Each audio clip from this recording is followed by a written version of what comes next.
This is my journey. Inspired one story at a time, a library of leaders was created. It began as a journey to learn. As time went on, it began to grow. All it needed was a platform, and this podcast was created to listen, to inspire, to share. I am a storyteller, and this is my journey.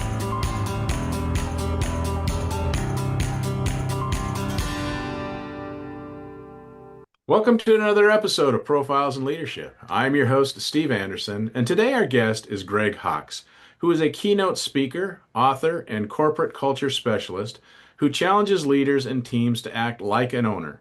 For more than 25 years, he has partnered with organizations across the country to reshape culture, deepen trust, and activate ownership mindsets.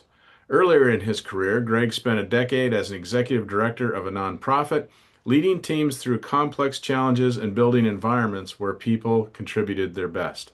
That experience became the foundation for his work with companies of every size, from ESOPs and credit unions to Fortune 500 corporations and national associations.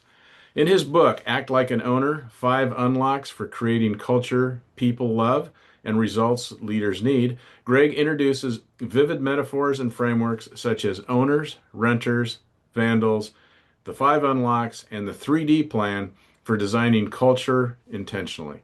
Known for his energetic presence, distinctive language, and practical strategies, Greg equips executives and employees alike to re-engage, increase accountability, and spark growth. Today, his work transforms workplaces into ecosystems where an ownership culture becomes the competitive advantage. So, Greg, welcome to the program today. It's great to have you on. That's a lot, Steve. Hey, it is such a pleasure to be here with you. Yeah, and you are talking to us from snowy Minnesota today, but Yes. it looks fine from here inside Yeah, anyway. yeah, So inside the office is just fantastic. But outside, and it's glistening now. It's 35 degrees, so we're having a heat wave just yeah. after this weekend that was down to, it felt like the negatives. Oh my gosh. Well, let's just jump right in and give us a little context. Obviously, I covered some of it in the bio, but just give us a little bit of idea where you grew up and why you got interested in this leadership role and kind of where you're at now, if you would. Sure thing, sure thing. Like the first 20 years of my life, I lived in Ohio, which I loved very much. And then 20 to 54, the great state of Oklahoma, was in Oklahoma City, Edmond area.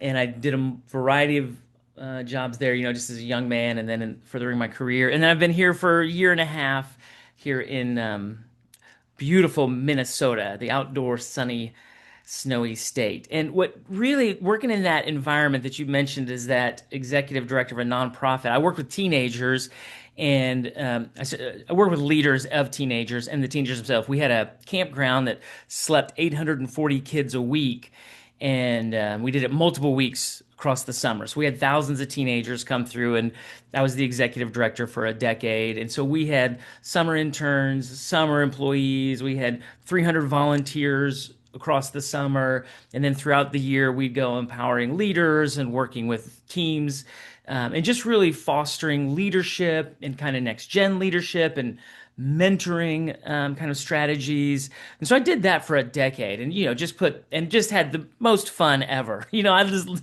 teenagers Monday through Friday, 800 Wow. of them all in one place. We had a 64-acre campus, and all kinds of zaniness Sounds occurred, crazy. Yeah. and I Wow. loved it. And I did a lot of messages in there. So there's a lot of creativity, a lot of things capturing their attention and keeping them connected, and then leadership development and all that. So at the end of 2009, I was like, I'm going to just transfer over into the business, into the for-profit world, and see if I can take all this leadership experience that I've had, and just growing people and in this nonprofit world, see how it can translate into the for-profit. And in that same time, I'd started buying houses as kind of a side hustle, investment properties. And so I'd accumulated 10 or 12 homes, and as just landlording, real estate, another income stream, long-term kind of wealth planning. And in the midst of that, I saw these folks who like lived in my home. Some of them like treated it better than I did. There was like, you guys are the best. I should be paying you to live in these homes. And then other people, not so much. And then I had a few folks who destroyed the properties. And so when I had those experiences, and I would kind of translate that into the work world I had in leading people and leading volunteers and leading like summer teams and then, my ongoing staff. I'm like people who kind of had this owner's mindset, this renter's mindset, this vandal's mindset. And so I could kind of see this correlation in that season of life. And so then as I ventured into the for-profit world, I was like, came into Gallup and all of this, engagement studies. And I was like, well, this is just like those are engaged are like my owners, those are disengaged are like my renters, those are actively disengaged, those are my vandals. And I've seen all of these people play out in literal terms in my real estate world, and I've seen them play out in this leadership realm of the nonprofit. It's very missional and vision oriented and long-term minded. And so it was very fascinating. And so as I hopped over into the for-profit, I quickly realized it's really about kind of shaping an environment that would enable those to blossom and flourish who really did have that ownership mindset. So that was kind of the trajectory that brought it. The book just came out this year, but it's been a conversation I've been having for 15 years probably. And I'm like, well, I need to probably put this into a book form so I can get on with life and let other people have it just in that dynamic. Yeah, yeah. So th those that are watching this on video, I'm holding up the book right now. Act Like an Owner, and you can also see it over your right shoulder there on your Yeah. bookshelf. So Yes. that's great. It's a good book, and I have to admit, oh my gosh, I almost felt like I wrote this book because Oh, really? well, it's just like, I love the concept. A couple things that I just might highlight if you're okay with is one is, you know, Please. I love the metaphors and I love the stories because I think that helps us understand things better. And I was the CEO of a company that had a shared ownership model. So I'm very, where there's actual ownership, but I also believe a lot in ownership mentality. You don't have to Hmm. actually have ownership to have ownership mentality, and you talk about that a lot. So, in the book you mentioned the Gallup poll. I mean, the Gallup poll says 70% of the workforce is disengaged. I Yeah. mean, And that's has been crazy. for 25 years. Like the Yeah, numbers, they yeah. just don't change. So let me ask you this, Steve, as a CEO, and then you were in a shared ownership, how did you address, like, how did you find that, like, the financial component, how much leverage did that give you compared to people who, like, had more of, or had as much caring and maybe didn't have a financial return on it? Like, how did you manage that, or did you find that to be true? Is like the money drove everything, or there were people that also their passion and care and love kind of for who they were and what they did, how that impacted their engagement. Yeah, well, we'll get into all this, as we go from your book, but just from my perspective, I think people are drawn to the idea of ownership and a shared ownership thing, and I think they like the idea that, I'm going to own something and therefore it's financially I'm part of it. But I don't think that's what makes it. I think it's Right. the culture that you create and just being, how you treat people and how you empower people and what's important in the company and all that. And that's why I think that even if you don't have actual ownership, you can still be in a culture like that and feel like you're an owner. If you'll indulge me, I'll tell you a little story that Yeah, yeah, no, I'm uh, curious.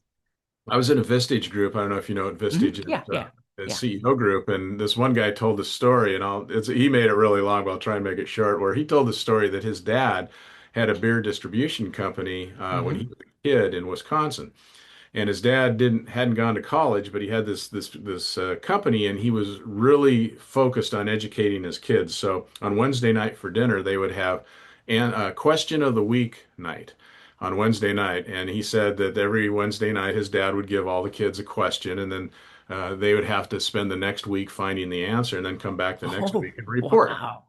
So he said, I was 13 years old and, doing well. And my dad's question of the weeknight was, what's the difference between an employee and an owner? And I didn't even know what he was talking about really, but, I knew that my dad owned this beer distribution company. So, this is in the days before internet and Google. So he said, Mhm. I went and asked, what do I asked my friends and they had no idea what I was talking about. And so then I asked my teachers and they really didn't know what I was doing. So he said, I finally had to just go do some research. I went down to my dad's distribution plant and observed, and I watched the employees work, and I knew my dad was the only owner of the company. And so I just couldn't get it after a couple days. It's like I don't see any, I don't get it. And then one day I was watching, and my dad drove up into the parking lot, and I was just kind of sitting out there watching, and all the other employees would come in and they'd walk right through the parking lot and into the building. Well, when my dad came, he stopped and he did something. And I said, "Oh, that's it. That's the answer." So next Wednesday night, I went to dinner and I was really excited to share this. And I said, "Dad, I figured it out. I got the answer." And he goes, "Well, what's the answer?" And I said, "Owners pick up garbage." And he goes, "That's the answer?" And he goes, "Yeah, that's the answer." He goes, "What do you mean?" He goes, "Well, the employees, there's garbage in the parking lot and the employees just walk by it. But when you walk through the parking lot, if there's any garbage, you would always pick it up. So that's the difference." He said, "But there was one thing that threw me off a little bit because you know Bob, you know, he says, yeah, Bob's been with me for 30 years." He says, "Well, Bob, I know he's not an owner, but he picks up garbage too." And his dad said, You mean Bob picks up garbage?" He goes, "Yeah." So true story. 2 weeks later, Bob had ownership in the company. And so No way. he said that it was just, and so it's a good little story to say exactly what you Yeah. bring out in the book is that owners or the ownership mentality treat it like their own. And Mhm. if you're an owner, you're going to pick up garbage. If Yeah. you're a renter, you might walk by it. Yeah, I would attribute that to somebody who cares. Like any one of us who care about anything. It's like we're just always looking for ways to make it a little bit better or to, protect it from the degradation of life. And so, to me, that is that a heart thing. When somebody picks up trash, it's like they're just in the most subtlest way saying, "I kind of care about this place." And that's not a job description, right? That's just a heart Right. issue. It's like It's a nobody feeling. asked me to. I just look around and go, I'd like this place to look nice." Now, in the book, when you first, in the first, I think it's in the opening chapter, you tell the story about these college kids that rented one of your houses, and Yeah. it was hard to read. I can't imagine what it was like when you walked in there, but that's the total opposite of that. That's the Vandals part. Yeah. So tell us a Yeah. little bit in a nutshell what you discovered when after they left and you walked in that house. Listen, Steve, first, I love that you read the book. Yes, I'll talk to people that have definitely not read the book. So I appreciate you taking the time and investing your energies that Yeah. way. That story, I mean, it marked me. It has marked me for a long time. And just being mindful of the destructiveness people cause and then want to have no responsibility, have no, responsibility for the consequence, for the cost, for the after effects of it all. And so, people that just use it, that, vandals to me are people who are just users. They're just using it for what they can get and with no care or concern. And honestly, then have a little bit of, I'm almost not happy, but I have no filter to also cause pain for others. In a workplace, there'll be gossipers, there'll be secret saboteurs, they'll just silently resist forward progress, or they'll blatantly just disregard vision we're trying to achieve or changes we're trying to make. They're the kind of people like, that's never going to happen. That's just never going to happen. And so in the home, what I like starting out with that story is because it is very evident. Like it's you can see visibly the destruction that was done. Man, it affects all the senses. I can smell it, I can feel it, and then it had an after effect of like affecting my wallet. Like it touched all the areas. And at work, vandals aren't as physically visible, but their effect is definitely resonating in a way that creates tension, friction, a lot of factions between people because they are sowers of discord and they're people who are conscious that they're not aligning with where we're trying to go. And so some of them are actively resistant, some of them are passively resistant, but they create divisiveness and destruction within an organization's culture and in forward progress. And so, yeah, that story it is as gross as it is to read. I'm like, I don't think I did it justice because it was so painful, and I probably have magnified things in my mind also over the course of time, but there was just literally no concern for the effect their actions had on anyone else. And And and so, then and at the end of the story, I thought it was important too, because again, we can look at what happens in businesses too, is that you approach the kids and their parents, and what did they all do? They all blamed each other. yeah. So no one accepted any responsibility. It's just, oh, it's someone else's fault. So Yeah, poor it's business. isn't that Yeah. classic? I mean, Yeah. that happens with grown adults all across America, happy to blame somebody else for something that they may have caused or did cause and just don't want to own it. And then if you look at your metaphor, you have your owners, your renters, and your vandals in a company. So we just talked about the destructive nature of vandals.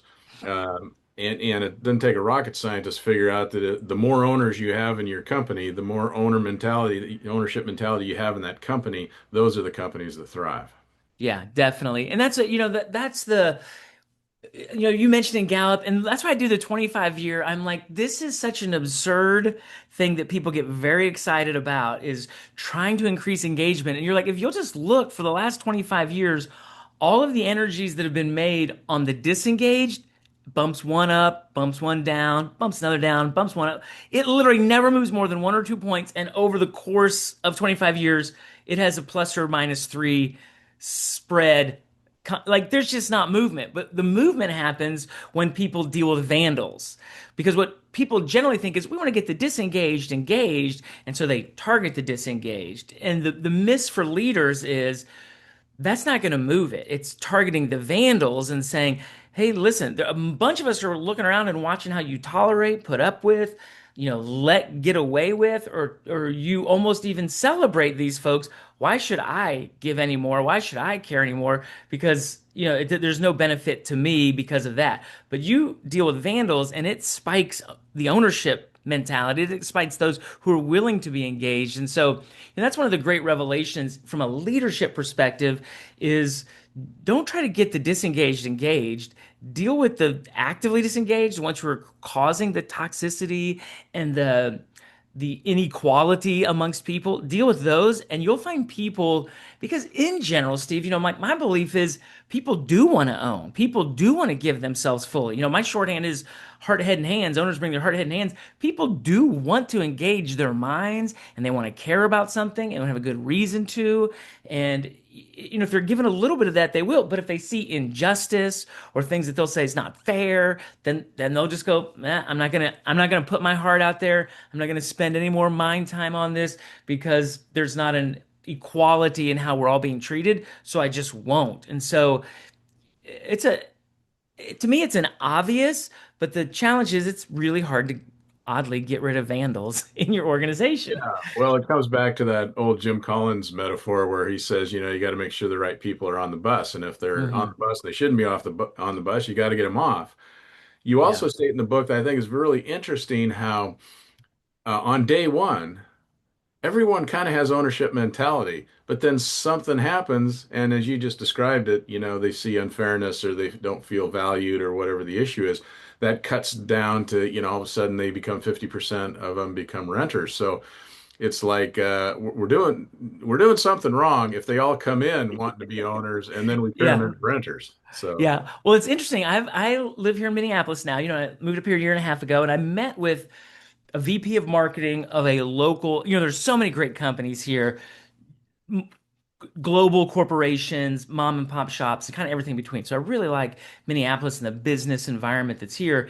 And she said, it was really interesting. She said, I think the leaders in our organizations don't actually want owners. They just want people to do what they're told to do and not be contributors. And I was like, that's why some cultures exist like that because when you foster an environment of ownership, people do then have a sense of autonomy or agency or want to contribute in a way where it's like this matters.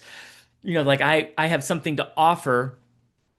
I'm not just a task doer. And honestly, as the next generation of leaders and smart young people come up, there is a real desire to have a voice. And all generations want. And I always think talking about generations is a little bit humorous because it's like everything everybody's wanted, they've always wanted, just it's been expressed differently or it's been articulated in ways that were appropriate to that society at that point.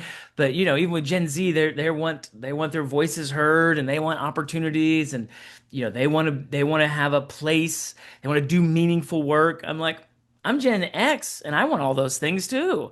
And so it's an interesting dynamics how leaders can shape these environments where people do feel like their voice matters, even if they don't get to utilize the ideas right then and there.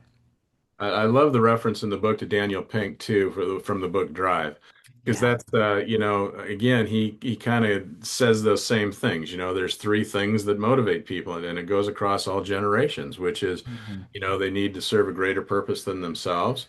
They self-mastery, they want to be good at something, and then they want to learn and grow. They want to know that you're investing in them. So, I read that book some time ago, and it was really awesome. And I thought, wow, that's great. And so I love that you referenced that in your book as well. So, Yeah, I mean Dan Pink's I love his pink cast. You get this little 3 minute little pink cast, and yeah, yeah, yeah. right now on Instagram he's doing these book shout outs, and I'm like, oh, I can't keep up. He's one to be admired. In the very early days of this podcast, I actually had him on as a guest, and it was great because I heard him on another podcast, and it was in reference to, it was like a Northwestern University alumni podcast, and and I went to Northwestern as well. So at the end of the podcast, she asked him, "Well, what was your time like at Northwestern?" And he said, "Oh, it was fabulous. I got the best friends. People are so amazing. I just had lifelong, relationships there now and stuff." And he said, "I would do anything for Northwestern alumni." And I said, "Ding." And so I went into my alumni directory and found his email and said, "You said on this, and that you do anything, and I'm a Northwestern alumni." And he goes, "Okay." And so he answered me within an hour, and I did an interview with him. But he's a great guy. He's awesome. That would be really interesting to hear what he talked about then, what you all discussed, and Yeah, see still how current it seems. Because a lot of the principle based leadership philosophies and approaches, they're pretty true yeah, throughout the decades. So yeah, for sure, for sure. I like too that, we've already talked about this a little bit, but I always go back to brain science, and I love that brain science actually backs this up, that using these metaphors, like what I tell a lot of clients sometimes is we got to take the complex and make it simple. So mhm. if we use a metaphor that everyone understands, then it's much easier to get your head around and to understand. And that's why it's very simple, but your metaphor, the owners, renters, vandals, is just right on. So I I appreciate appreciate you saying that. Honestly, sometimes after I'll speak, I'll say, what really spoke to you?" I'm always like, people are like, "That was great." I'm like, "Well, give me one thing. Tell me one thing that was useful from it." I like functionality. Like, what are you going to do with this? And I mean, frequently people say, "I just like the way you talk about it. I like that idea because it has some of this."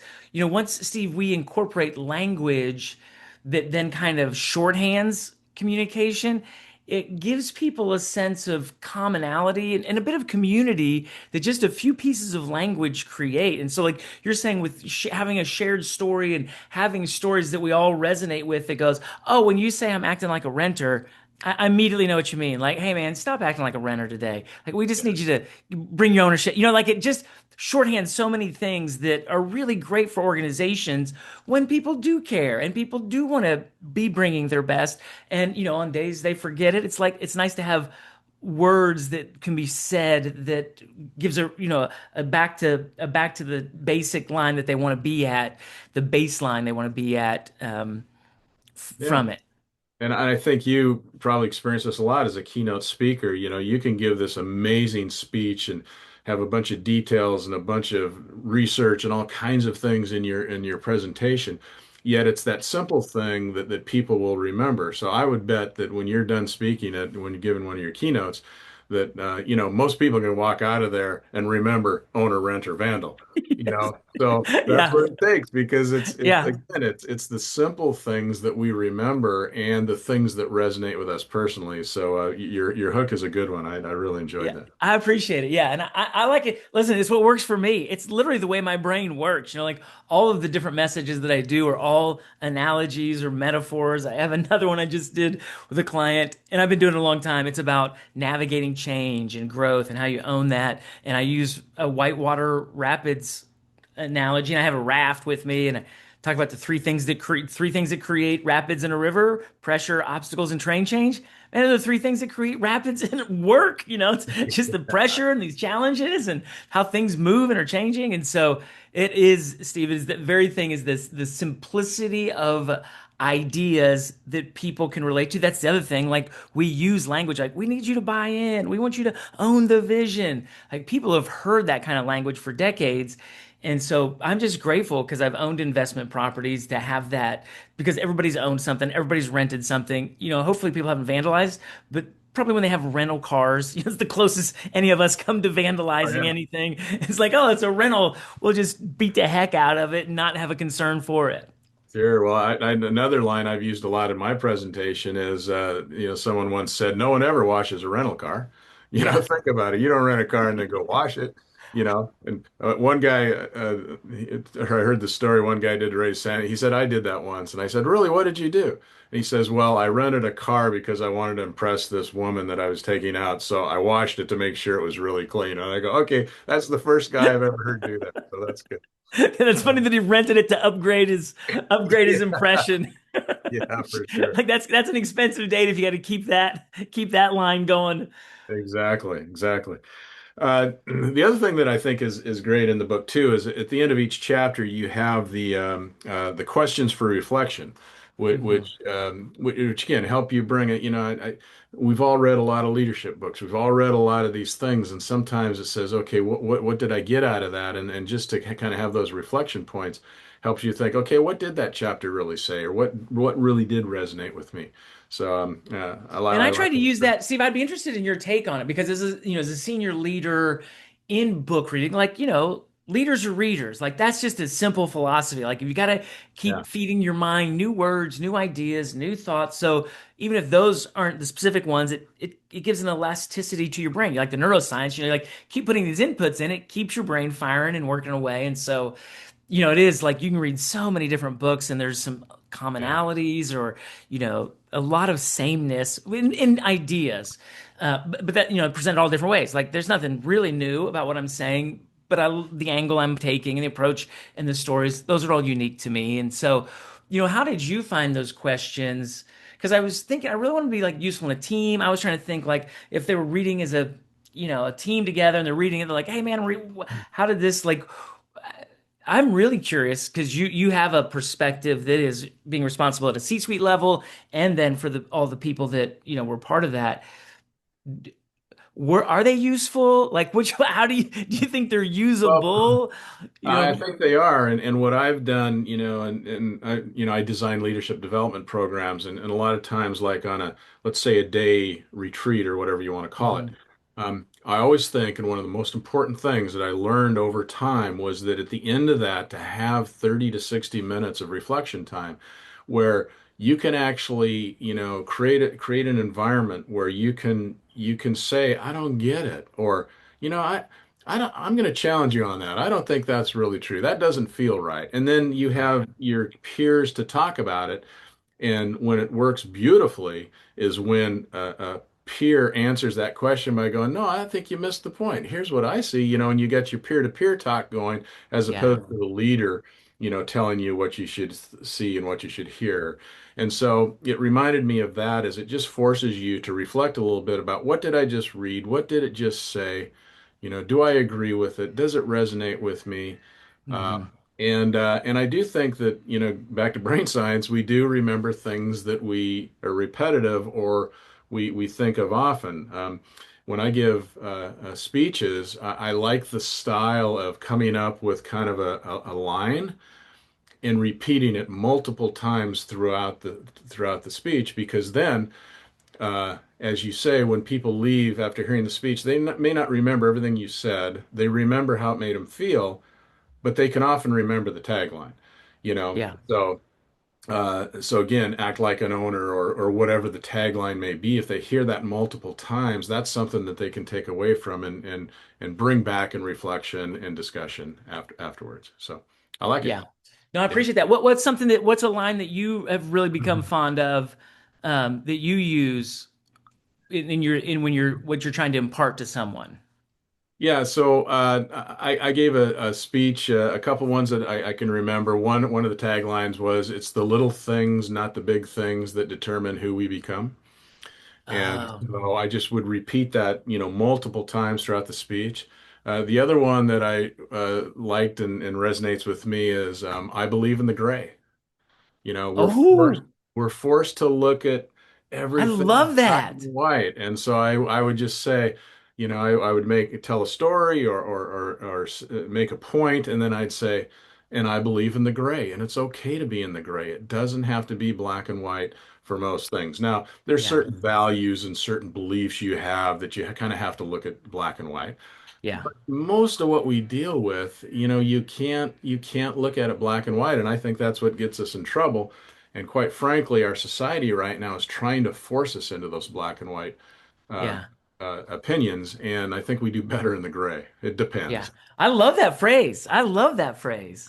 Yeah. Well, thanks. You talk about two in the book. There's a whole section called the five unlocks of an owner's mindset. Hmm. So I'm just going to read them quick here, and then you can kind of Hmm. expand on them as you think. But risk bold commitments. The next one is activate lasting value. The next one is reach for responsibility. Fourth one is widen the circle. And then the fifth one is think whole house. So Hmm. just again, those are metaphors or statements that we can remember. So just expand on that a little bit.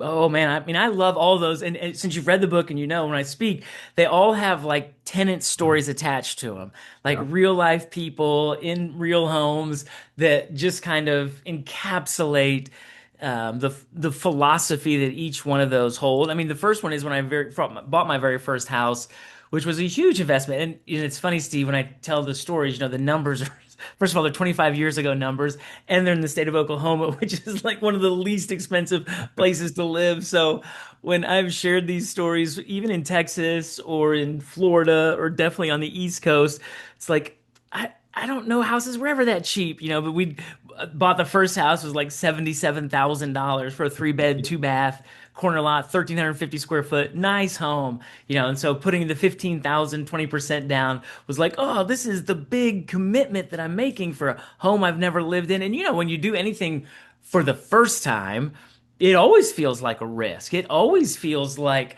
I don't know how this is going to turn out because I literally have no personal experience with it. And what I find in the workplace is, there are tons of opportunities for people to do for things for the first time, to put themselves out there, to offer ideas, to attempt new strategies, to even in the way they relate to people and how they're attempting to communicate or present themselves.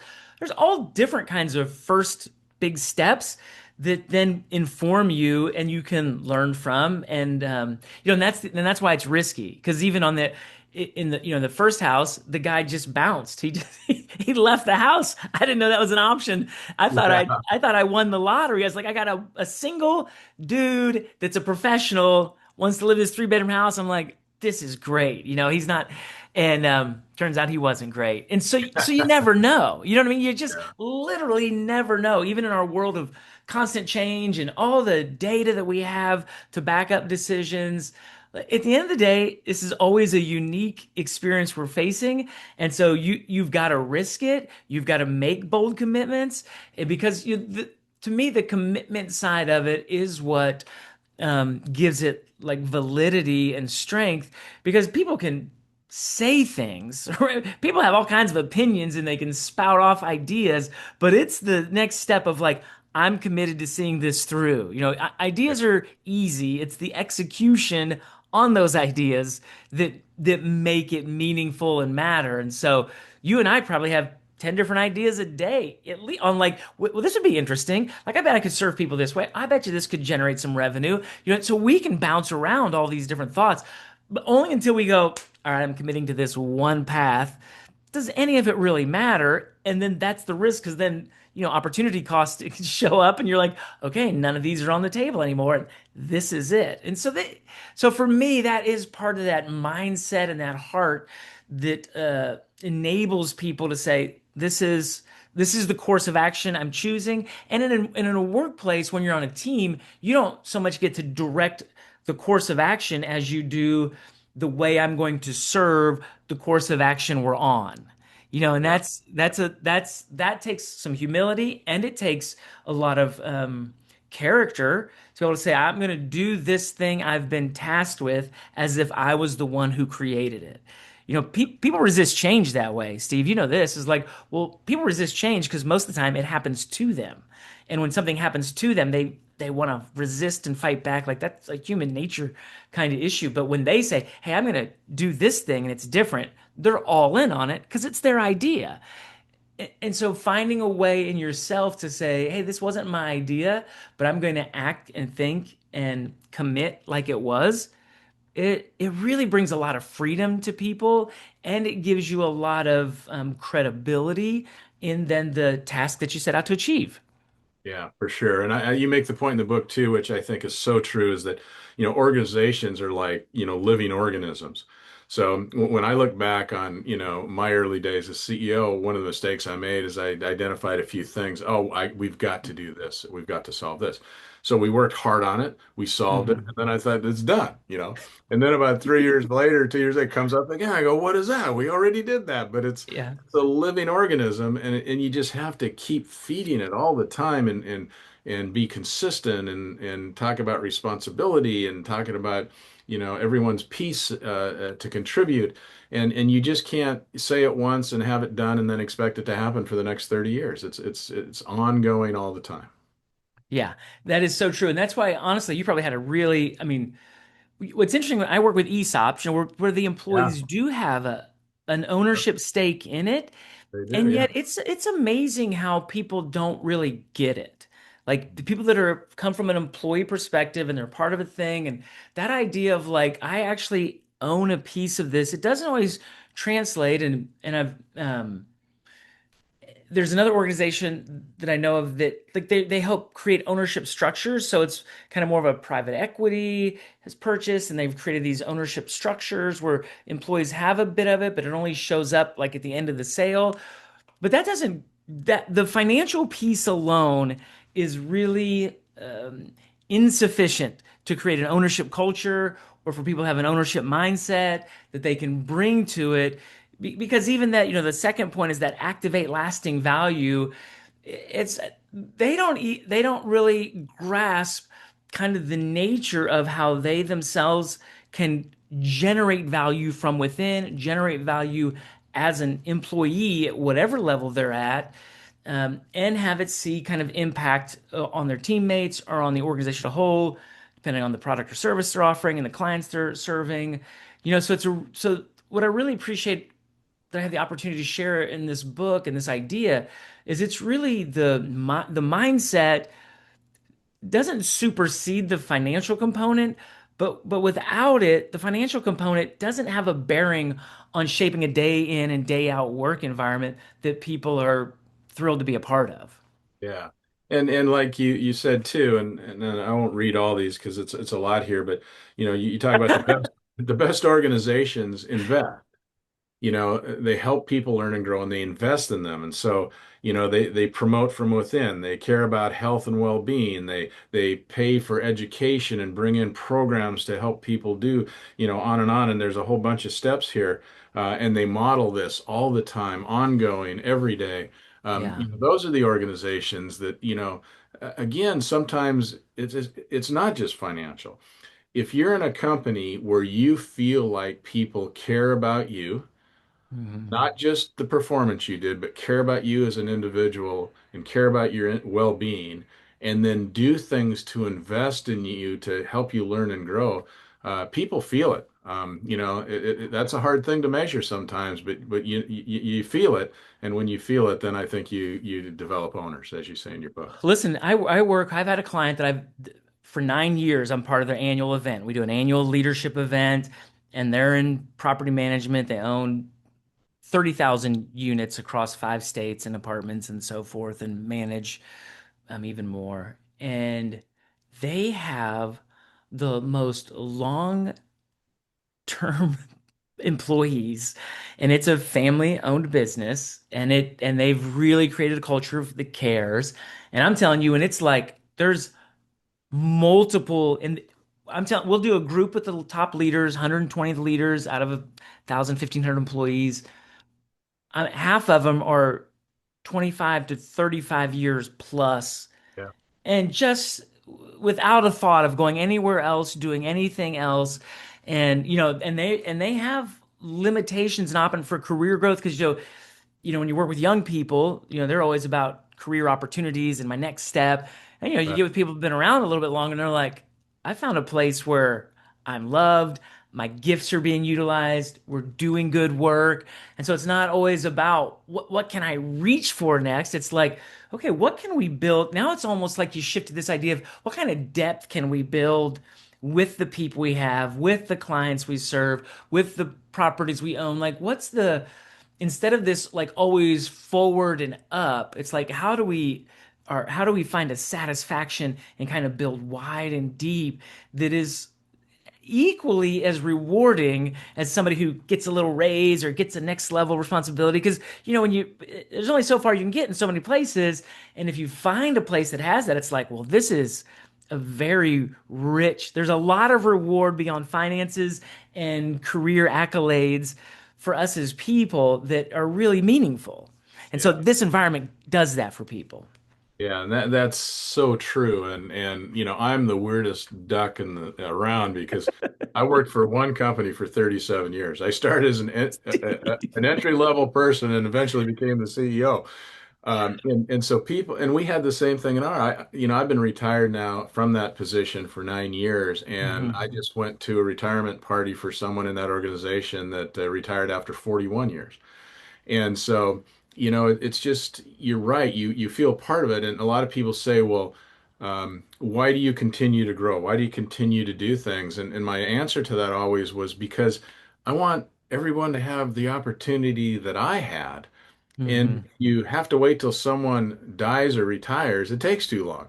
So you got to grow, you got to create Yeah. more opportunity so Yeah. that, so that people have that, if they have aspirations to do that, there's a path to get there without having to leave the company and go somewhere else. But no, it's hard to create, but It's when you, hard to create. That's yeah. the deal. It's hard to create because so many humans are involved in it, and we all have ego and pride and ambition, and so cultivating a thing where people really do, because if you were that long, there is some sort of collective adherence to, what, the we is more important than the me. Like Yeah. what we're doing here, and that's not natural for people, except in intimate relationships where it's like, I defer to the other because of love, or because, and so when you can replicate that corporately, it's such a huge win, because it says also that what people are receiving in that environment is equal to love. It's like it's equal Yeah. to I'm willing to defer my own personal selfish, because what we have created and what we're accomplishing is like the best I could ever be a part of anyhow. And so it has this tinge of humility and kind of self-awareness and a recognition that I'm not always the most important, and me trying to please me and serve me and make what I want, like that's not always the best win Right. for me. Even though it feels like it should be, it's not. And when you've been in that kind of environment, you realize, there's something really special about a team who will have heart and will debate and will thrash and will wrestle and will go at it for the sake of excellence. And then we can walk away and go, man, I still care about you as a person, and I'm so glad we can have these kind of interactions for the sake of what we are trying to accomplish here. And then one of the characteristics you pull out in the book is that the Vandals, it's all about me, me, me, me, me. They have no Exactly. ability to look, beyond that. So, And Exactly. I think that that's interesting you bring all that up because you also say that loyalty triggers a response in the ventral striatum in the brain, which is the reward system. So Hmm. when you feel loyal and you have that loyalty thing, it's like, and I hate to use the word because it's overused so much, but it's like family. It's Yeah. like you Yeah. feel it, and that is there's brain science behind that feeling too. Totally. And again, it's an interesting because people don't like I've had this thought. I haven't shared this thought publicly. So I don't know. So we might have to edit this thing out. I had this thought. People working with companies like you and I have been, with you just working, and there's a kind of people who are in organizations that are family like generally like it. We're like a family. When you get employees saying that, there's a good thing. People on the outside are like, I don't like working in a place where they talk about family. You never fire your family. You don't ever do anything. It's like that's not really family. And there's kind of resistance because it Yeah. feels very one-sided. Well, you give yourself fully and completely, but the organization doesn't have a reciprocated commitment to you.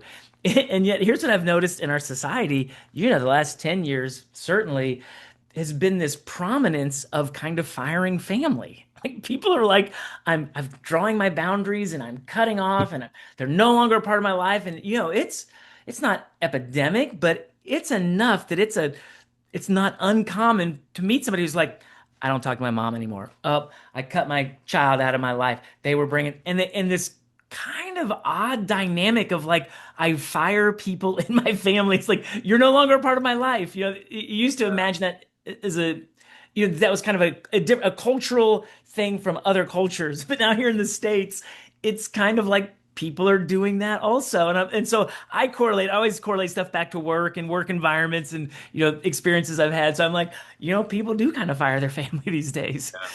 Yeah, no, that's really interesting. Tell us a story about, I think it's called Menlo Innovations, when they talk about the joy value. I think that was an interesting story. So t tell us about that. You're calling Steve. You tell me about that. Listen, Menlo, I felt like when I was doing the research, I was like, I want to go work for this place. Have you ever done that where you're looking at me, Oh, you're like, absolutely. wait a second, I think I Yeah. could just take all of this and go, I want to write this book about Menlo Park, just the environment and that and kind of similarly but different joy. See, I don't know if that was terminology in your environment. Obviously, you had to have it if you're there 37 years. There had to be that sense of fulfillment and satisfaction. And so that commitment to joy is like the value that we're going to keep present and properly in focus. What's so fascinating to me about it is I don't even know if people in general could articulate what joy means to them really well. Because there's Yeah. the happiness and the joy, and that whether they use those words interchangeably, they're not. There's a joy has quite the depth that happiness could never achieve, or happiness is kind of could be a fruit of somebody who's settled on joy. But for me, one of the elements about that is the idea that this thing that feels like an emotion, right? When you talk about joy, we usually think happy, right? Like there's this happy, joy is happy and happy is joy. But the idea that joy could be a commitment that we are going to create a space that it is part of who and how we are is just really fascinating to me. I think what I like about the boldness of incorporating joy in anything corporate language wise at all is it says we want to make room for people as people and acknowledge that emotions or a sense of what we believe emotions to be are a valid value for us to work to keep sacred in this space. Yeah. I think it comes down to, a good measure of that may be, we hear all the time about people, either Sunday night or Monday morning just dreading, that they're going into to work, where Yeah. other people are like they have joy. They look forward to it. It's something that you want to do. It gives you purpose. Yeah. And that's a pretty easy measure to figure that out. But I do like how the company made it a value, a company value, in the sense that, we value joy, and Yeah. why not call it out? So Yeah, I like it's very unique. It's that. very unique. And because it's also when, and again, I'm sure you're working with CFOs and you're working with accountants and you're working with people who are tracking dollars. Like our business has to make sense financially. And that's such a non-measurable metric, and to make a business case that, joy is critical for our success. To me, that's a bold commitment. That's a risking a bold commitment from leadership to present such thing, but to see it play out over the course of time and the long-term results from it, it's worth taking those kind of risks. For sure. I'm a huge believer in language, and I'm also a huge believer in asking questions. And I love this question I pulled out of your book. And the question is that you could ask your team or ask individuals, what were you proud of last week? Yeah. It's a good question, because I think if you're really proud of something, then again, perhaps that helps, with that owner mentality and the joy we just talked about and whatever. If you're proud of something, it gets that emotion going that you just referenced. It does. It really sparks. And again, owners bring their heart, head, and hands, renters bring their hands, Vandals bring division. So that when I talk with leaders about, how are you re-engaging people, it's a heart head issue. Like you Yeah. got to, they've got the skills, they've got the abilities. So how are you connected? And that idea of what I'm proud of kind of sparks both of them. Yeah. Because when somebody's proud of something, it actually ignites a little bit of joy in them. Look what I accomplished. So it has a self-affirming component to it that says, I did this. I feel good about myself. And it has this mental element that's like, I achievement in an area that I had to have overcome something. People aren't proud of easy. Nobody's like, you know what, that was so easy. I'm so proud of myself. I did an easy thing. It's Yeah. I accomplished something in a way that I maybe didn't know that I could, didn't think I would, didn't know if I could do it in that time, didn't know if I could how I would pull that. And I did. So it has this mental success component to it. So it marries both the heart and mind, that idea of when you're proud of something from last week, both of those things were sparked. And if us as leaders can help keep that at the forefront and let other people then either, affirm it or validate it or also offer pride in the accomplishment, it's just a perpetually positive upswing. Yeah. In the episode just before this one that people will listen to, I interviewed a guy and he wrote a book and he says we have three brains: Hmm. the head brain, the heart brain, and the gut brain. And Hmm. his premise is that most companies and people that struggle spend too much time in their head brain, and Mm. you gotta trust your heart brain and your gut brain. And I think that's kind of what you're saying in a way, is that, when you are proud of something or feel good about something or whatever, I think that goes more to the heart and gut brain, and isn't so analytical or so, performance oriented or whatever. It's more about, man, we accomplished something that was a challenge, and look what we did. So, yeah. Yeah. Steve, you just got one good podcast after another. Just one bit of good information, inspiring, challenging, rewarding. How fun to be a follower of yours, huh? You're just putting out Well, content that people are benefiting from if they'll apply it.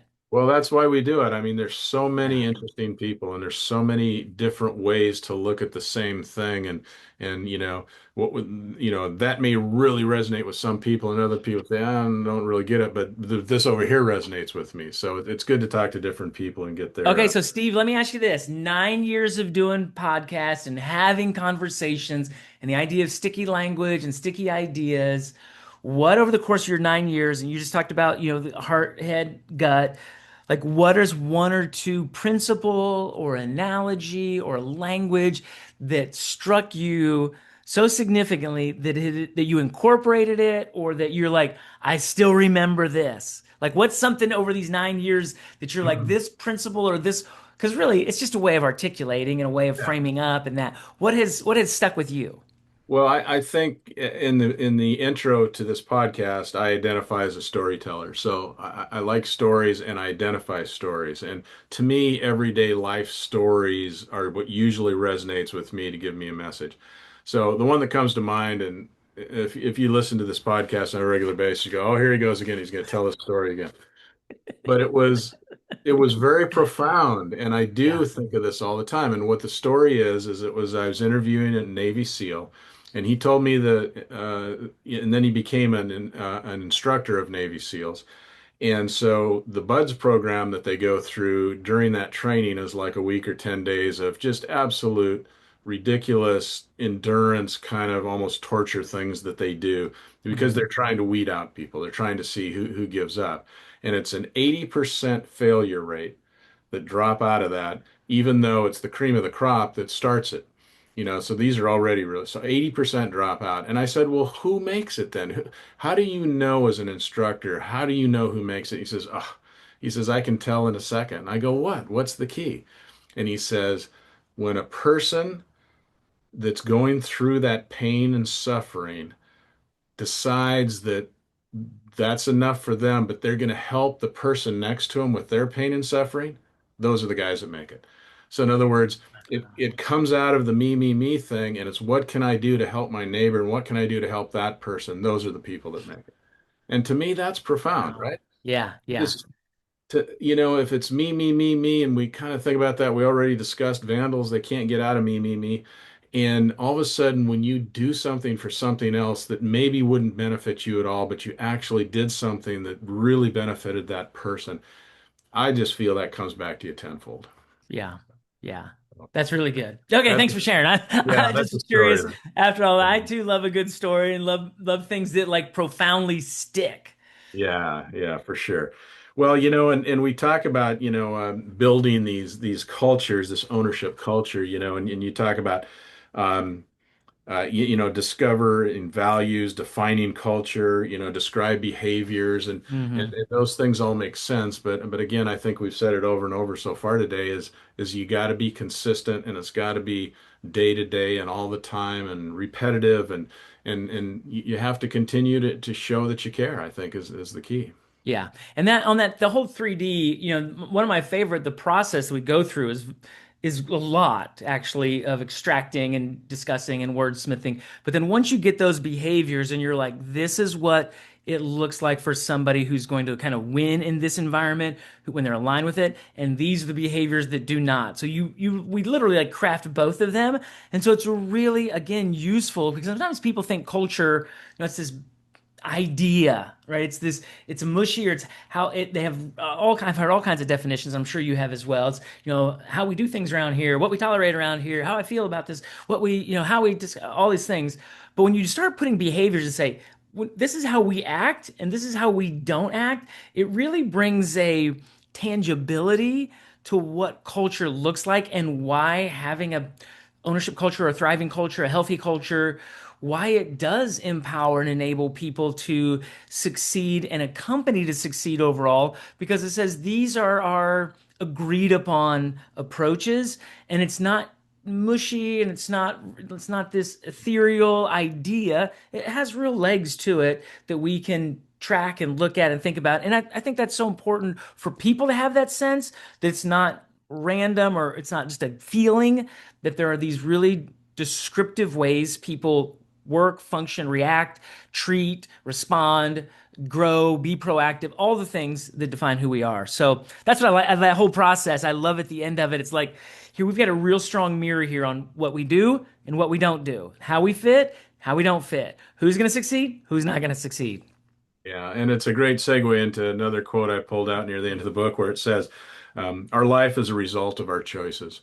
Yeah. So you can choose to be an owner, you can choose to be a renter, you can choose to be a vandal. You know, Obviously sometimes they aren't as conscious as we think they are, but yet Mhm. you can choose to do that. So I love that quote. Man, Well, I appreciate Greg, it. in anticipation of our discussion today, is there anything that we haven't covered or I haven't asked you about that you want to be sure and get in the program? Oh, this surpassed any expectations. It was a great conversation.